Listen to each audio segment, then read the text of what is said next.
Greetings to you all. I welcome you to the next session in the lecture series of mobile computing. I am Dr. Anveshni Dumala, working as an assistant professor in the Department of Information Technology in Vignans Nirmala Institute of Technology and Science for Women. So in the previous class, we have seen what is multiplexing, what is the necessity for multiplexing, what are the advantages of multiplexing. Also, we have seen 4 dimensions that are used for performing the multiplexing. We have seen space division multiple access in the last class. So in this class, we are going to see frequency division multiplexing. So this frequency division multiplexing describes schemes to subdivide the frequency dimension into several non-overlapping frequency bands. So each channel Ki is now allocated its own frequency band as indicated. So senders using a certain frequency band can use this band continuously. So again, guard spaces are needed to avoid frequency band overlapping, which we are calling it adjacent channel interference. So the scheme is used for radio stations within the same region where each station has its own frequency, right? So if that particular station is not using that frequency for a certain period of time, so it cannot be used by any other station. That might be one of the drawbacks of this frequency division multiplexing. So this very simple multiplexing scheme does not need complex coordination between the sender and the receiver. So the receiver only has to tune into a specific sender, right? So in the diagram you will be able to see there are different channels, different dimensions are there, code, frequency and time. So here we are dividing the whole frequency into number of bands. So a separation of whole spectrum into smaller frequency bands. A channel gets a certain band of the spectrum for the whole time. So advantages of this frequency division multiplexing is there is no dynamic coordination necessary between the sender and the receiver. It works even for analog signals. The disadvantages of frequency division multiplexing are waste of bandwidth if the traffic is distributed unevenly. It is inflexible. Also, it has guard spaces. That means some frequency is allotted for this guard space, left as a guard space. So we are not using that frequency, right?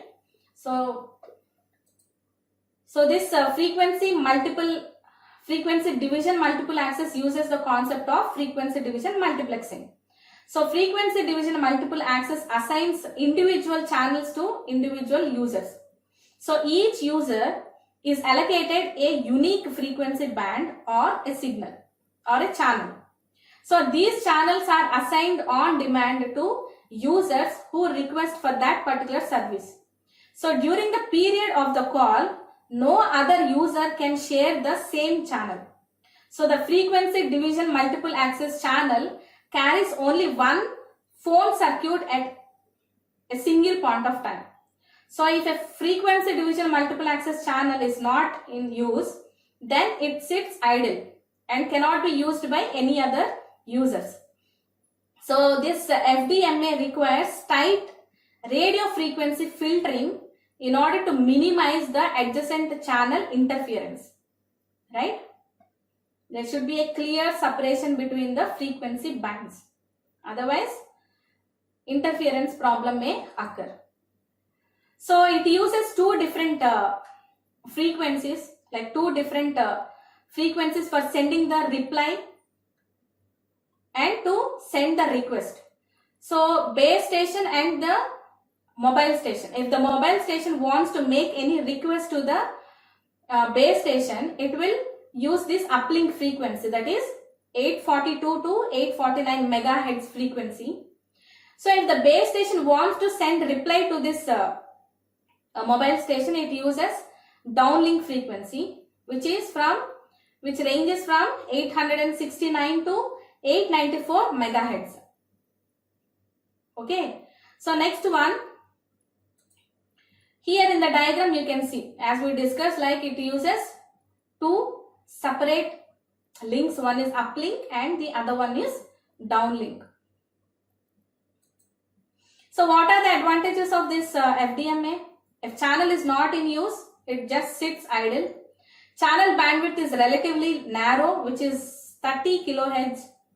It is simple, algorithmically it is very simple, and it is fairly efficient when the number of stations are small and the traffic is uniformly constant. So capacity increases and it can be obtained by reducing the information bitrate, and it uses efficient digital code. So there is no need of network timing here. So there is no restriction regarding the type of baseband or type of modulation that we use here, because it supports both analog signal and also digital signal.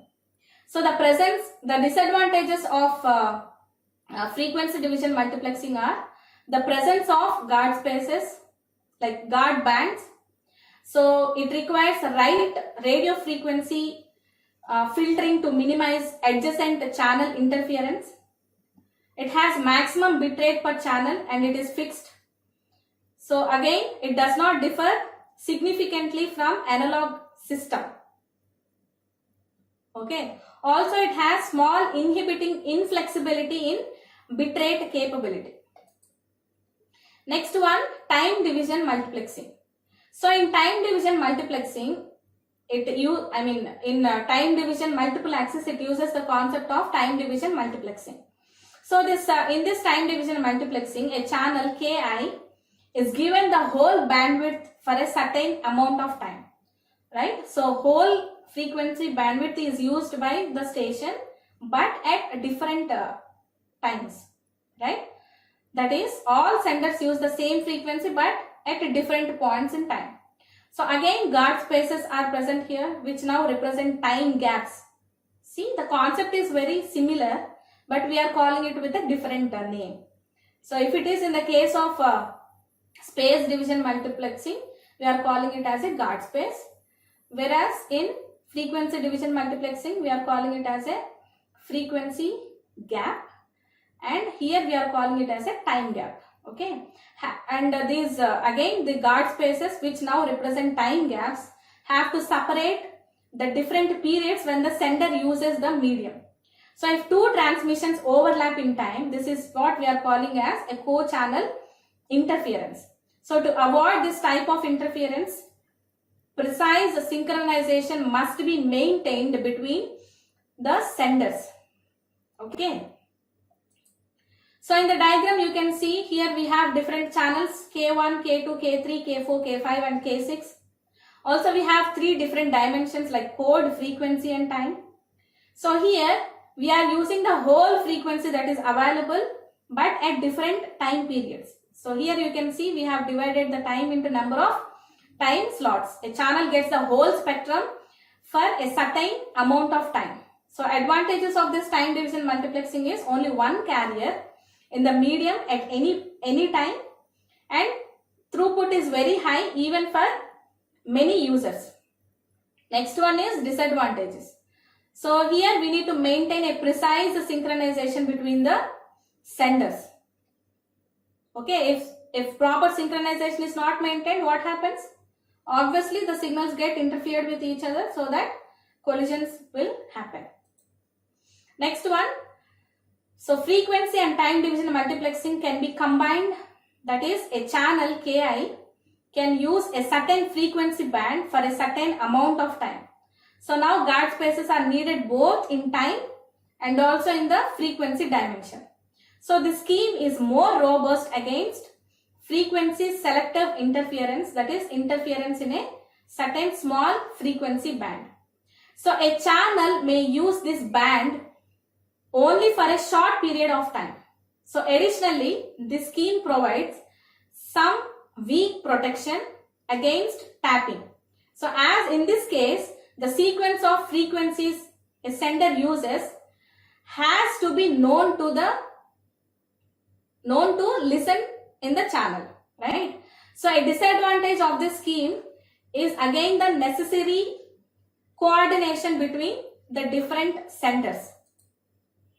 So this time division multiple access system divides the radio spectrum into number of time slots. User is allowed to either transmit or receive.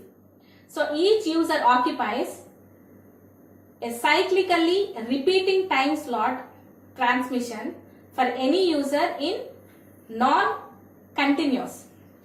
So listening to different frequencies at same time is quite difficult. So here you can see the diagram. So we have different time slots, we have different dimensions, like we have code, frequency and time. We have different time slots. In each slot we have different channels, right? So this TDMA also uses two different frequency ranges for uplink and downlink. So uplink frequency is from 824 to 849 megahertz, whereas downlink frequency ranges from 869 to 894 megahertz. Okay, so it has 832 channels spaced in 30 kilohertz apart. So it has 48.6 kilobits per second bitrate. So this time in time division multiple access, it shares a single carrier frequency with multiple users. So non-continuous transmission. This results in low battery consumption since the subscriber transmitter can be turned off when they are not using it. So slots can be assigned on demand in dynamic time division multiple access. So time division multiple access uses different time slots for transceiver, transmitting and receiving. Global systems for mobile communication uses this TDMA technique. So the advantages are it carries data rate of 64 kilobits per second to 120 megabits per second. It provides the users with extended battery life and talk time. It is the most cost-effective technology to convert an analog system to a digital. So time division multiple access technology separates the users according to time. It ensures that there will be no interferences. Also, TDMA allows the operator to do services like fax, voice and SMS as well. It also supports multimedia applications and video conferencing. So what are the disadvantages? So each user has a predefined time slot.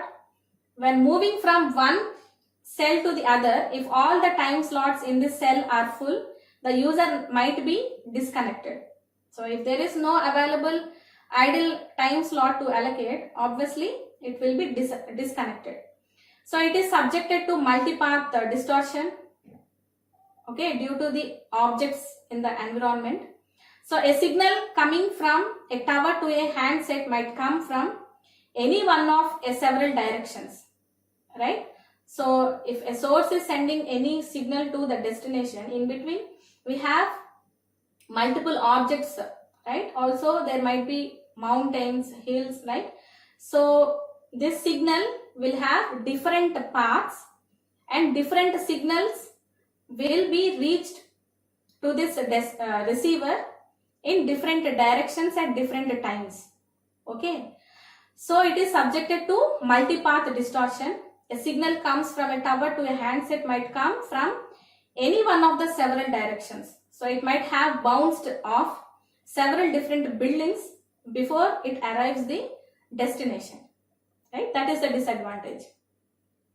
So in this diagram you can see this time division multiple access concept is used in digital enhanced cardless telecommunications. Here we are using two different time slots. One is for downlink and the other one is for uplink. In each one we have 12 channels. We are spending 417 microseconds.